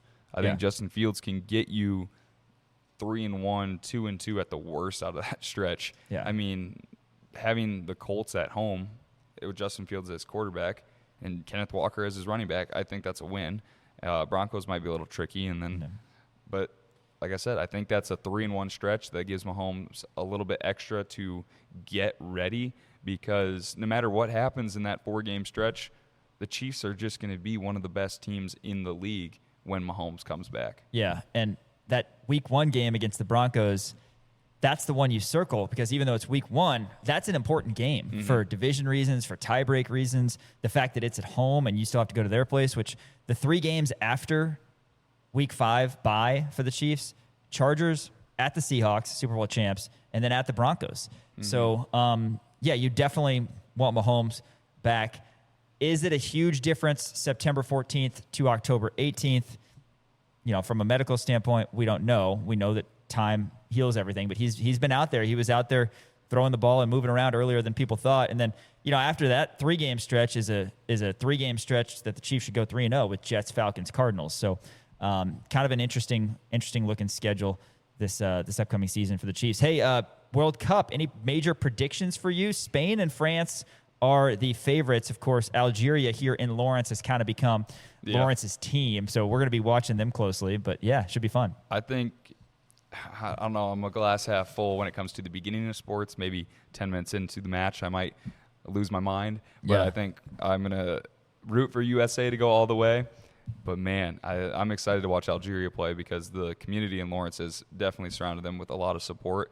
And they won last night. They beat Bolivia 4-0 over at Children's Mercy over in Kansas City. And then they won against, Belgium. I think it was their first friendly. So they're on a roll right now, 2-0 in their friendlies. And now the World Cup starts. So USA first, Algeria second, England last. Yeah, that's my order right there. Okay, fair enough. England last. Yeah, good luck with that.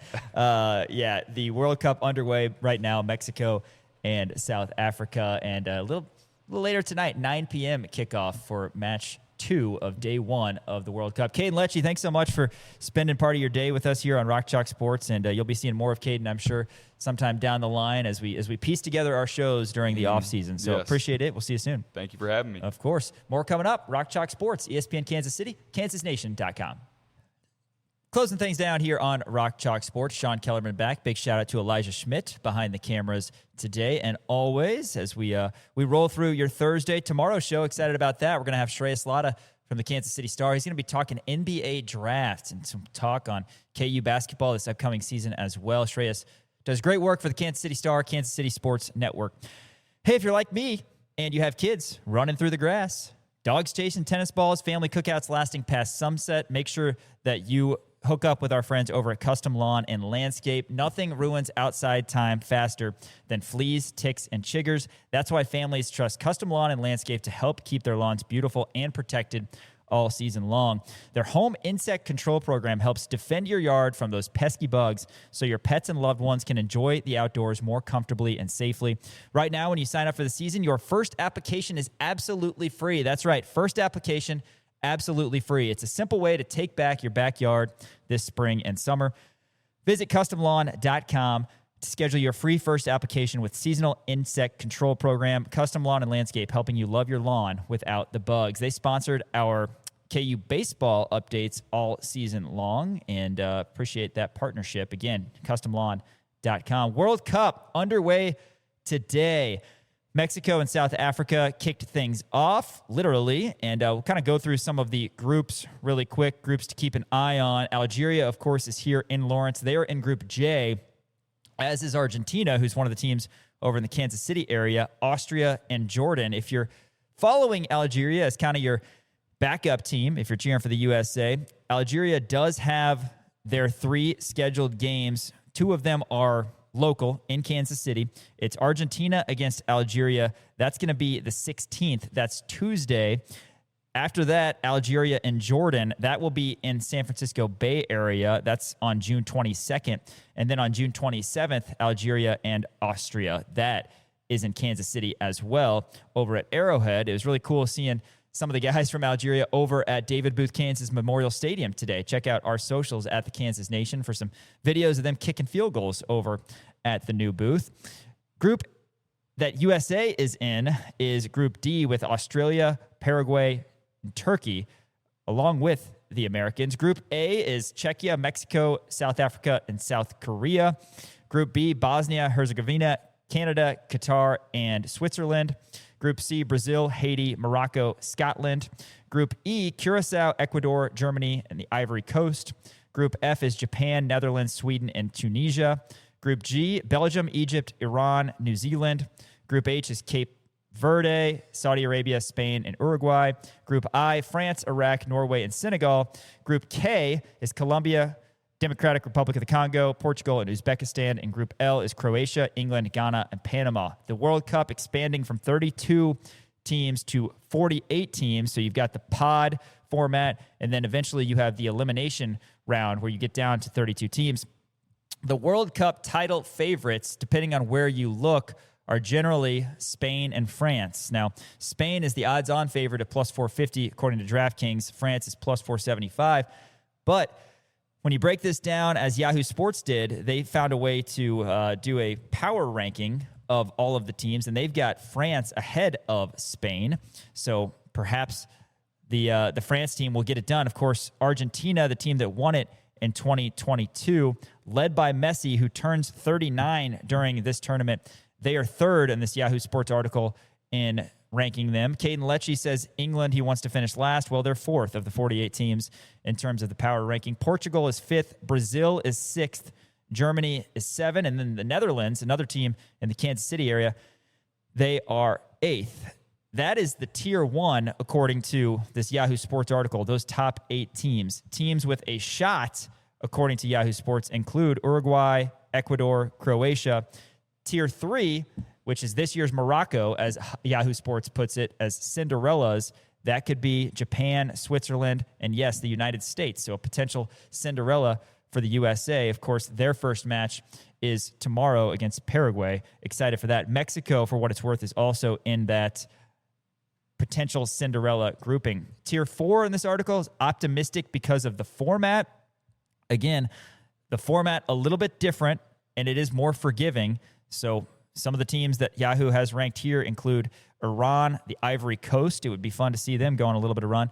Paraguay, United States' first opponent, is on there also. Sweden as well, listed as a potential Cinderella, if you will, but in the way that the format aids their potential cause. Algeria is also on that list. So Tier 5, the basically last grouping that Yahoo Sports have. Thrilled to be here, which is Cape Verde, Curacao, Congo, New Zealand, Qatar, Uzbekistan, Iraq, and Jordan. Just happy to be here. Jordan rounds out the listing right there of World Cup power rankings as we are underway now in what's always an exciting tournament. We'll see if the USA can make some noise, and we'll be keeping a close eye on Algeria as well. So again, tomorrow on the show, Shreyas Laddha, Kansas City Star, Kansas City Sports Network. He will join us in studio to break down KU, and he'll talk NBA draft. He's got great articles talking Darren Peterson, talking A.J. DeBonsa. Of course, that's going to be a big story as well as the World Cup, about a month-long thing. That's going to be at the forefront as well.